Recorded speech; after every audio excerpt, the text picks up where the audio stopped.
সৃষ্টির মধ্যে এরা হলো সবচেয়ে উত্তম, সবচেয়ে ভালো সৃষ্টি। বলেন সুবহানাল্লাহ। সবচেয়ে ভালো হলো তারা। আমার আল্লাহ রাব্বুল আলামিন বলতেছেন, লাহুম জান্নাতিন তাজরি মিন তাহতিহাল আনহার। আমার আল্লাহ বলেন, তাদেরকে আমি এমন জাযাত দান করব, এমন উপহার দিব, এমন পুরস্কার দিব, সেটা হলো জান্নাত, যে জান্নাতের নিচ দিয়া নহর প্রবাহিত হবে। বলেন সুবহানাল্লাহ।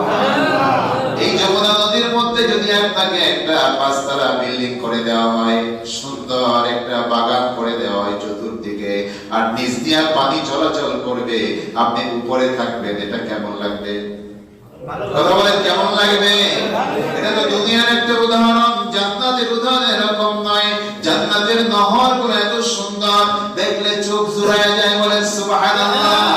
জান্নাতের মধ্যে একটা ইট হবে স্বর্ণের, আর একটা ইট হলো রৌপ্যের। এটা দুনিয়ার সোনা রূপা না, এটা হলো জান্নাতের স্বর্ণ রৌপ্য, যার দুনিয়ায় কোনো তুলনা চলে না, যার গাঁথনি হবে মেশক অম্বর দিয়া, যার মধ্যে প্রবেশ করলে কোনোদিন আর আল্লাহ তাআলা বের করে দিবেন না। সেখানে শুধু শান্তি আর শান্তি, কোনো অশান্তির লেশ মাত্র থাকবে না। জান্নাতের মধ্যে আপনি যা চাইবেন তাই পাবেন। চাইতে দেরি আল্লাহ তাআলা হাজির করতে দেরি করবেন না।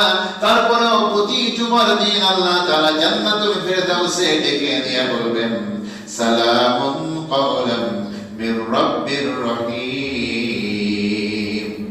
তোমার রবের পক্ষ থেকে তোমাদের উপরে শান্তি বর্ষিত হোক। বলেন সুবহানাল্লাহ। আল্লাহ তাআলা প্রকাশ পাবেন, আর জান্নাতীরা আল্লাহ তাআলার দিকে এভাবে তাকায় থাকবো। তাকায়া দেখতে দেখতে হাজার হাজার বছর কেটে যাবে শুধু দেখার এই প্রেমের মাধ্যমে। বলেন সুবহানাল্লাহ। হাজার হাজার বছর পরে যখন হুঁশ ফিরবে, তখন আল্লাহ বলবেন, বান্দারে, তোমাদেরকে আমি যেই নিয়ামত দিয়েছি, তোমরা আমার কাছে আর কি চাও? সুবহানাল্লাহ। আমরা বলবো, আল্লাহ তুমি যা দিয়েছো এতেই আমরা খুশি, আর কিছু দরকার নেই। আমার আল্লাহ বলবেন, না না বান্দা, তুমি আমার জন্য রাত জেগেছো, তাহাজ্জুদের নামাজ আদায় করছো, 5 ওয়াক্ত নামাজের সময় হলেই আযান শোনার মাত্র নামাজে দাঁড়িয়ে গেছো, আমাকে ভয় করে তুমি সুদ খাও নাই, তুমি ঘুষ খাও নাই, অন্য নারীর দিকে তাকাও নাই, হারাম খাবারের অভাব ছিল না, ইচ্ছা করলে তুমি খেতে পারতে, তুমি খাও নাই, তুমি মানুষের জমি দখল করো নাই, কারো উপরে জুলুম করো নাই, আমি আল্লাহ আমার জন্য। সুবহানাল্লাহ।